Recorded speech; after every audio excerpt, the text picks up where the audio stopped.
मैं तो भूल चली बाबुल का देश पिया का घर प्यारा लगे। इस मशहूर गीत से एक विवाहित यही संदेश देना चाहती है कि उसे अपने ससुराल में इतना प्यार दुलार मिल रहा है कि उसे मायके की याद कम ही आती है। पर क्या यह सच है? शायद नहीं। एक लड़की का मायका उसका स्वाभिमान होता है और जब तक जीवित रहती है वह सब बर्दाश्त कर लेती है, मगर अपने मायके का भूले से भी अपमान बर्दाश्त नहीं करती, चाहे पति ही क्यों ना हो। मायका वह अंगत होता है जहाँ अपने माँ बाप के आंचल तले पलती बढ़ती है। आंचल उस छांव की तरह होता है जो उसे हर दुख गम से कोसों दूर रखता है। मायके के यादों से बिसूर पाना एक लड़की के लिए आसान नहीं होता। माँ बाप, भाई बहन, सखी सहेलियाँ, पास पड़ोस और ना जाने कितने रिश्ते नाते से जुड़ी यादें उसके लिए उस धाती की तरह होती है जिसे वह मरते दम तक सहेज कर रखती है। मायके में विवाहित बेटी की तरह रहती है जहाँ उसे वह सब सुख सुविधा और स्वच्छता मिलती है जो ससुराल में संभव नहीं होता। इसलिए उसे जब मायके जाने का अवसर मिलता है तो वह खुशी से चहकने लगती है। उसके चेहरे की ताजगी देखते ही बनती है। कुंवारेपन की अलड़ता और बेफिक्री फिर से लौट आती है। उम्र चाहे कुछ भी हो, मायके की कशिश उसे बिना डोर खींच लाती है। मायके में ना किसी को टोका टिप्पणी होती है, ना ही सबसे पहले उठने की जल्दी, ना ही वहाँ पे माँ पहले की तरह चिल्लाती रहती है, कब उठोगी? क्या ऐसे ही ससुराल में भी सोया रहती हो?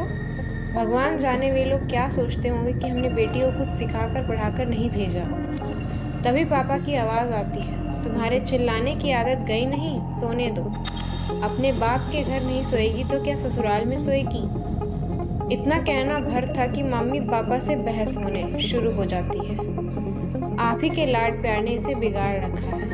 तभी अंगड़ाई लेते हुए बेटी की नींद खुलती है। अलसाई कदमों से चलकर फ्रेश होती है, फिर सीधे नाश्ते के टेबल पर बैठकर नाश्ता करने लगती है। मम्मी चाय ठंडी हो गई है, फिर से गर्म कर दो। बेटी आवाज़ लगाती है, 10 बजे उठोगी तो क्या तब तक चाय तुम्हारा इंतज़ार करेगी? चाय गर्म करने के लिए ही तो कह रही है, कर दो। पापा किंचित नाराज़ होते हैं। उन्हें अपनी बेटी की ज़रा भी तकलीफ बर्दाश्त नहीं होती। ना चाहते हुए भी माँ दोबारा चाय गर्म करके बेटी को देती है। इतनी आज़ादी मिलती है एक लड़की को अपने मायके में। कोई अपने जड़ों को नहीं छोड़ना चाहता। मायका ऐसा ही होता है। मायके के कोने कोने में एक लड़की की असंख्य यादें जुड़ी होती है। इसलिए जब वह मायके आती है तो उसे लगता है वह अपने के बीच आ गई है। जो प्यार और अपनाव उसे मायके में मिलता है वह अन्यत्र कहीं नहीं मिलता। मायके का बिछोह एक बेटी के लिए मर्मतक पीड़ा से कम नहीं होता।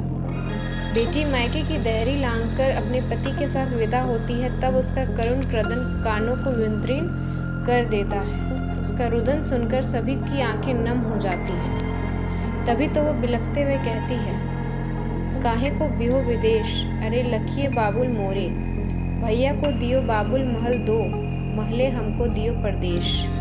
इस पीड़ा के शब्दों में बखान करना आसान नहीं होता। यह तो बेटी ही जान सकती है जब वह मायका हमेशा के लिए छोड़कर अपनी दुनिया बसाने के लिए जाती है।